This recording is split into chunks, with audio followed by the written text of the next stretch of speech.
I do not want the new units in AOM Retold. Let's go way back to the start of AOM. It was released with 3 civilizations and 9 total gods. These gods all had their strengths and weaknesses. Greek was a civilization of powerful, costly units with high hit points. Egyptian was the heroic age powerhouse with a very cheap, immobile, classical army. Norse were these barbarians whom only knew of the damage type hack damage. Then the Titans expansion came along and introduced a new civilization. This civilization was a powerhouse in the early game, but fell off super hard in the late game. Each civ had its identity, had its strengths, had its weaknesses. Then way later, Tale of the Dragon came out. I remember getting pretty excited when I heard we were getting a new official civilization. It's going to be so good. You're going to have new strategies, lots more eyes on the game. Everyone's going to be excited. Well, let's just say it could have gone a little bit better. The Tale of the Dragon introduced a civilization which had no apparent weaknesses.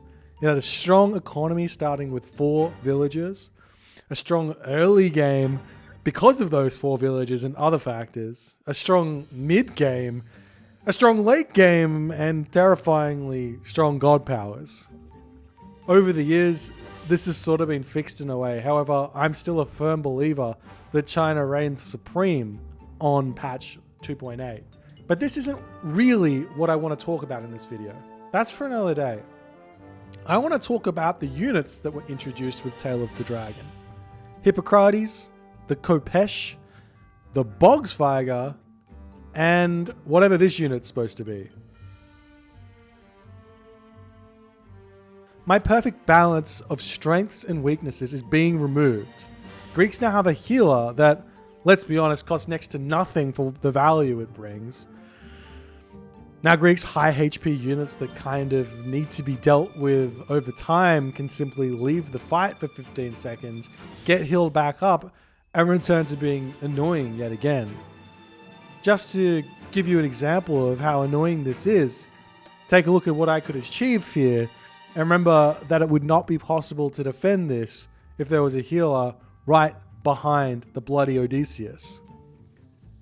Moving on, Egyptians who didn't really have access to a raiding force until the heroic age can now pressure you right at the beginning of the game. I've easily broken the Egyptian versus Uranus matchup several times over with this unit, and a civilization that should be on the back foot somehow now can be a powerhouse for the entirety of the game. It just doesn't make sense. Then you move on to Norse. They get an archer, but not just any archer. This archer is an anti-myth unit. What? Why?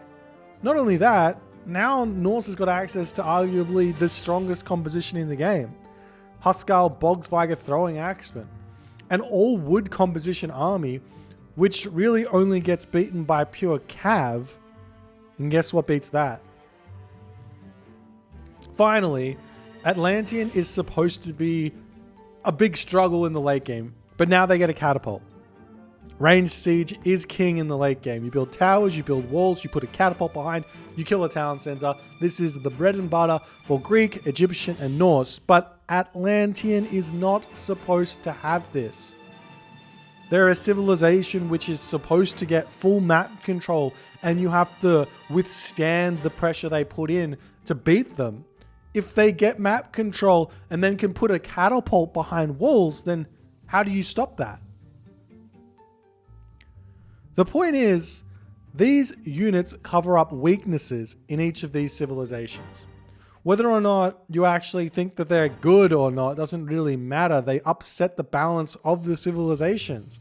They upset the flow of the game, and most importantly, when strong players start using them, they start abusing them.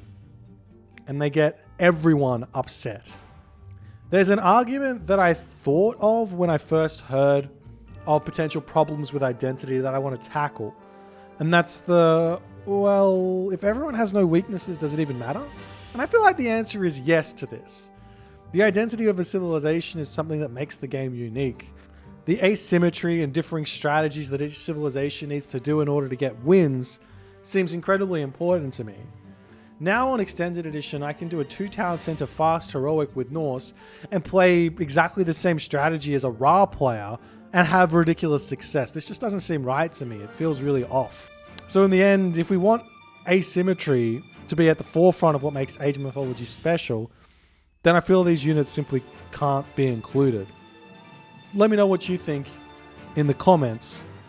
And next time on Boit Rants about Age of Mythology Retold, we tackle China.